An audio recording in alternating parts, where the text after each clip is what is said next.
Good morning. Today is Monday, September 17th. My name is Bonnie Flint. Today I'd like to speak with you about education and specifically educational funding. I was going door to door campaigning the other night and I ran into a gentleman that I've known for many years. We started talking about education and he wanted to know about my thoughts on educational funding, how the state was doing and how our students were doing. I told him that it was a big concern of mine that over the past several years, Utah 8th grade math students have dropped from 10th place nationally to 28th place nationally. His question to me was intriguing. He wanted to know if Utah was really doing worse on preparing our students or if other states were just doing much better. What an intriguing question, and I pondered that for a long time, but I can't shake the notion that it doesn't matter why our students are losing the race. They're losing. And they're losing because we're not preparing them. We're not investing in their future, and we're not doing what's right for kids, and that matters to me. To give an even more accurate look at how Utah's doing when it comes to educating our students, we need to look at Utah's peer states. Wyoming, New Hampshire, Minnesota, Vermont, South Dakota, and New Jersey are currently our peer states. They have similar poverty levels, similar parental education levels, and similar ethnic profiles, because those three factors have a big part in how students perform on standardized tests. Among these 7 peer states, Utah included, Utah students are not doing as well.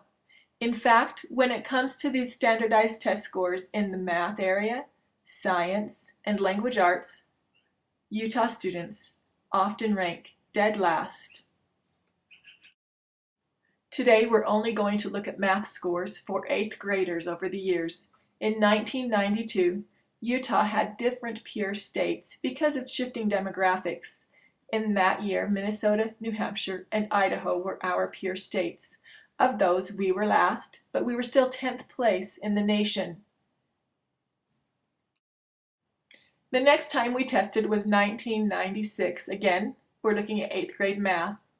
Utah is no longer the last among its peer states. Wyoming is now peer state and they're lower, but we have dropped from 10th to 13th nationally. In 2000, we've gone to 19th place and we're the last among our peer states.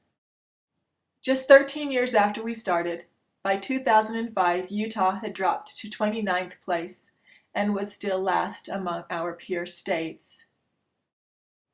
By the year 2009, Utah had dropped to 28th place nationally, and we are again the last among our peer states, those peer states that I'd showed you earlier on the graphic. In the mid-1990s, when the test results I just showed you started, I believe it could have been argued that Utah was doing the best it could for our students. Yes, we still had the lowest weighted pupil unit, just like we do today. And in fact, today we're 44% lower than the national average. We're $1,000 below Idaho, which is our next closest competitor.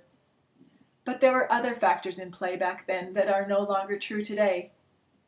We had a large percentage of our state's income going for education back then. In fact, we rated among the top 10 in the nation. And you can see that in our test scores when we were among the top 10 in the nation.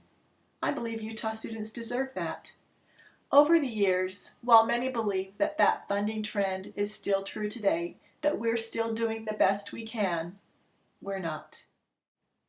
The Utah State Board of Education has approached funding requests modestly in the last few years, mostly just trying, and not always succeeding, in getting the legislature to fund the growth of new students. For the coming budget year, the Utah State Board of Education is beginning what needs to be a campaign to increase education funding. The Utah State Board of Education request for the coming year is to totally fund growth and to increase the weighted pupil unit by 2%. That would only make a modest gain, especially when you consider how we have been falling in the past years, but still it reverses the trend, and it's a start. Join me in November. There are just 50 more days until the general elections, and I need your support. I need to be there to fight for our kids. I strongly believe that our students are the foundation of everything we do. A well-educated population is the foundation of a strong economy, not the byproduct of it. A well-educated population is the foundation of a strong defense. It's the foundation of a strong and viable community, one in which I am willing to invest and fight for. Will you please join me in that fight? Thank you and have a great day.